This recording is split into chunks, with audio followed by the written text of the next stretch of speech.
Purushottama Yogama. 54 members, 3rd to 6th class. Please give them a big round of applause with your encouragement. నమస్కారం.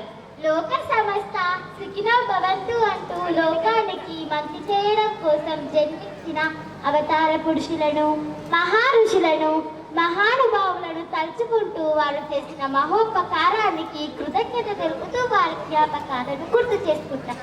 మనం ఎలా అయితే పుట్టినరోజు వేడుకలు జరుపుకుంటున్నామో అలా పుస్తకానికి కూడా జయంతి వేడుకలు నిర్వహిస్తాం.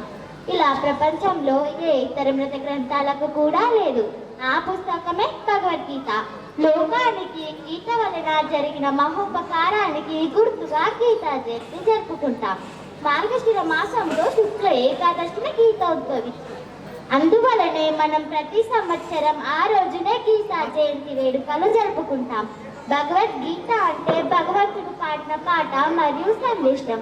సామాన్య మానవుడు పూర్తిగా బాహ్య ప్రపంచంలో మునిగిపోయి సమస్యలలో ఉక్కిరి అవుతున్నాడు.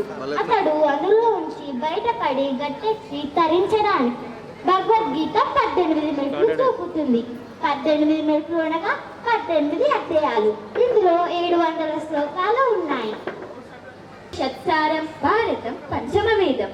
భగవద్గీతని నేర్పుగా భారత కథలోకి చెప్పించి అది సామాన్య మానవుడు ఇక్కడ ఏ విధంగా తోడ్పడుతుందో నిరూపించారు వ్యాస మహర్షి. భారతం యొక్క సందేశసారం భగవద్గీత. భగవద్గీత యొక్క కార్యాచరణ రూపం భారతం. భారత మణిమాలలో భగవద్గీత అందమైన పచ్చల పథకం. ఆధునిక కాలంలో భగవద్గీత అవసరం ఏమిటంటే అది మొన్నటికో నిన్నటికో పరిమితం కాదు, ఎప్పటికీ ఎల్లరకు అవసరమైంది.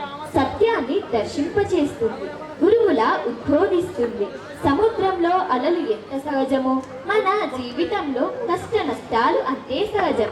భగవద్గీత సమస్యల్ని రూపుమాపుతుందని చెప్పలేదు, కానీ వాటిని ఎదుర్కోగల మనస్థైర్యాన్ని, పరిష్కరించుకోగల సామర్థ్యాన్ని తప్పనిసరిగా అందిస్తుంది. కురుక్షేత్ర యుద్ధ సమయంలో శ్రీకృష్ణుడు కర్తవ్య నిర్వహణ గురించి అర్జునునికి చేసిన హితబోధే ఈ భగవద్గీత. అందులో ప్రతి అక్షరం ఒక శక్తివంతమైన భాగం, ప్రతి భాగం అమూల్య సందేశం. గీత నేర్చుకో, నీ రాత మార్చుకో. గీతా పఠనం సన్మార్గ జీవితానికి సోపానం. అలాంటి గీతను పఠించడానికి మన ముందుకు వస్తున్నారు మా బ్లూబెల్స్ పాఠశాల విద్యార్థులు. 17వ అధ్యాయం పురుషోత్తమ యోగం.